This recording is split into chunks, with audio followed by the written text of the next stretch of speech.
Pembacaan dari Kitab Kejadian. Aku akan mengadakan perseteruan antara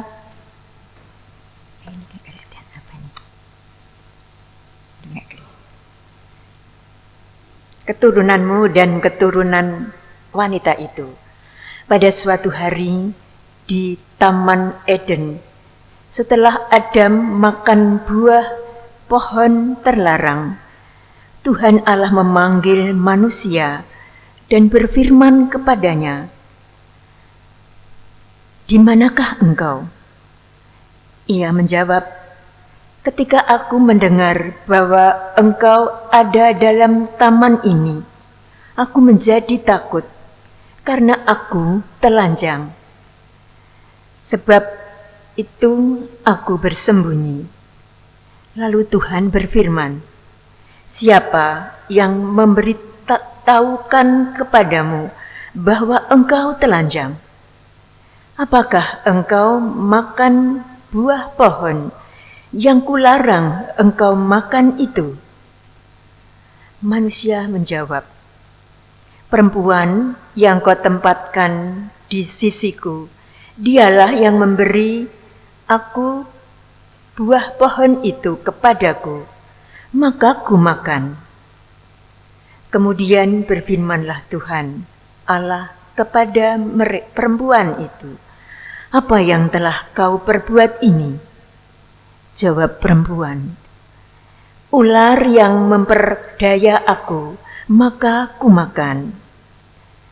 Lalu berfirmanlah Tuhan Allah kepada ular, "Karena engkau berbuat demikian, terkutuklah engkau di antara segala ternak dan di antara segala binatang hutan. Dengan perutmu engkau akan menjalar, dan debu tanah yang akan kau makan seumur hidupmu. Aku akan mengadakan permusuhan antara engkau dan perempuan ini, antara keturunanmu dan keturunannya. Keturunannya akan meremukkan kepalamu, dan engkau akan meremukkan tumitnya."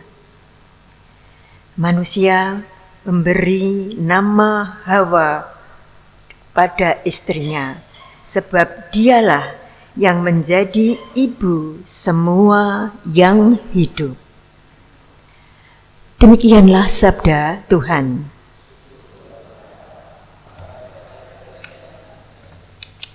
Bacaan kedua dari surat Rasul Paulus kepada jemaat di Efesus. Saudara-saudara, terpujilah Allah dan Bapa Tuhan kita Yesus Kristus, yang dalam Kristus telah mengaruniakan kepada kita segala berkat rohani di surga. Sebab dalam Dia Allah telah memilih kita sebelum dunia dijadikan, supaya kita kudus dan tak bercela di hadapannya.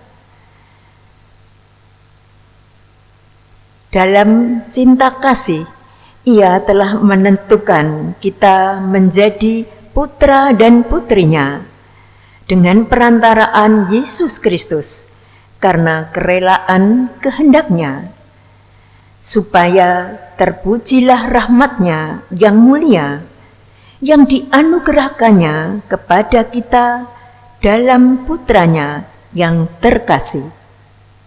Sungguh jalan Dialah kami telah dipanggil seturut pilihannya dan ditetapkan sejak semula menurut rencananya, sebab Ia mengerjakan segala sesuatu sesuai dengan keputusan kehendak-Nya, agar kami yang telah menaruh harapan pada Kristus menjadi pujian bagi kemuliaan-Nya.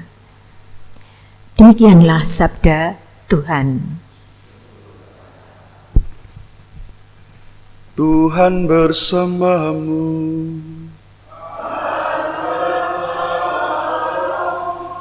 Inilah Injil suci menurut Lukas.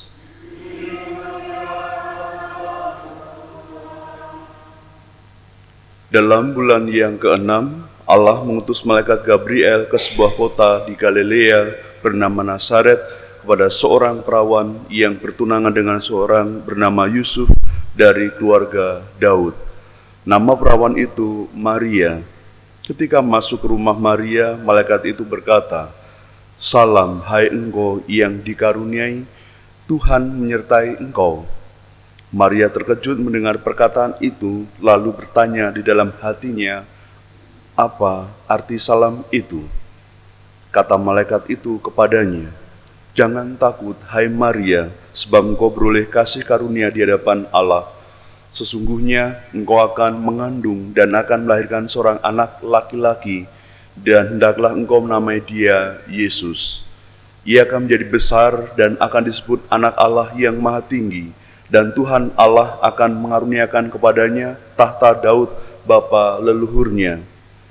Ia akan menjadi raja atas kaum keturunan Yakub sampai selama-lamanya, dan kerajaannya tidak akan berkesudahan." Kata Maria kepada malaikat itu, "Bagaimana hal itu mungkin terjadi karena aku tidak bersuami?" Jawab malaikat itu kepadanya, "Roh Kudus akan turun atasmu dan kuasa Allah yang Maha Tinggi akan menaungi engkau. Sebab itu anak yang akan kau lahirkan itu akan disebut kudus, Anak Allah. Dan sesungguhnya Elisabet sanakmu itu, ia pun sedang mengandung seorang anak laki-laki pada hari tuanya, dan inilah bulan yang ke-6 bagi dia yang disebut mandul itu. Sebab bagi Allah tidak ada yang mustahil." Maka kata Maria, "Sesungguhnya aku ini adalah hamba Tuhan, terjadilah padaku menurut perkataanmu itu." Lalu malaikat itu meninggalkan dia.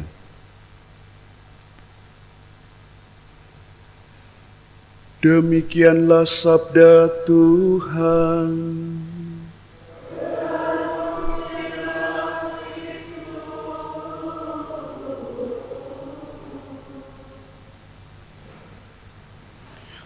Para saudara, Bapak Ibu, saudara-saudara yang terkasih, kita bersyukur memiliki sosok teladan utama, yaitu Bunda Maria sebagai pemenuhan janji Allah sejak nubuatan para nabi, sejak kejatuhan dosa pertama Adam dan Hawa, dosa yang memisahkan hubungan manusia dengan Allah pada akhirnya mulai dirajut dan mulai disambung kembali, dan kepenuhan itu terwujud ketika Bunda Maria memiliki ketaatan yang luar biasa untuk mengampu menjadi seorang Bunda Allah. Melalui ketaatan dan juga keteladanannya, ia telah melahirkan, merawat, dan membesarkan Yesus, Sang Juru Selamat bagi kita. Maka bersyukurlah kita telah menjadi anak-anak Bunda Maria dalam pesiaran hidup ini. Semoga apa yang kita lakukan sungguh seturut apa yang Bunda Maria juga teladankan, sebagaimana kita mengimani Yesus sebagai Juru Selamat kita. Maka sebagai buah dari ketaatan ini, Bunda Maria adalah sosok pribadi pertama yang ditebus oleh Yesus sebagai Juru Selamat. Dan kita, orang-orang yang terpilih, dipanggil untuk juga setia menjadi pewarta kabar baik melalui kesaksian hidup kita secara nyata. Semoga teladan dan doa Bunda Maria menjadikan kita anak-anaknya yang sejati untuk taat dan setia melaksanakan karya perutusan, terlebih menjadi orang Katolik yang sungguh-sungguh berkenan di hati Allah. Kemuliaan kepada Bapa dan Putra dan Roh Kudus, seperti pada permulaan, sekarang, selalu, dan sepanjang segala abad. Amin.